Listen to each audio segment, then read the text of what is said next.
Sturgis is one of the largest motorcycle rallies in the country. Year after year, people from all over the country come out here to Sturgis to ride the Badlands. It's a great sense of community. You have hundreds of thousands of bikers that all love the same thing, motorcycles.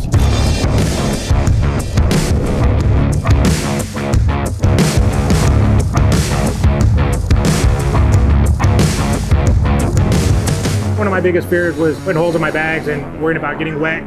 I could tell you I did probably 1,000 miles in the rain in 4 days, and I wasn't worried about it one bit.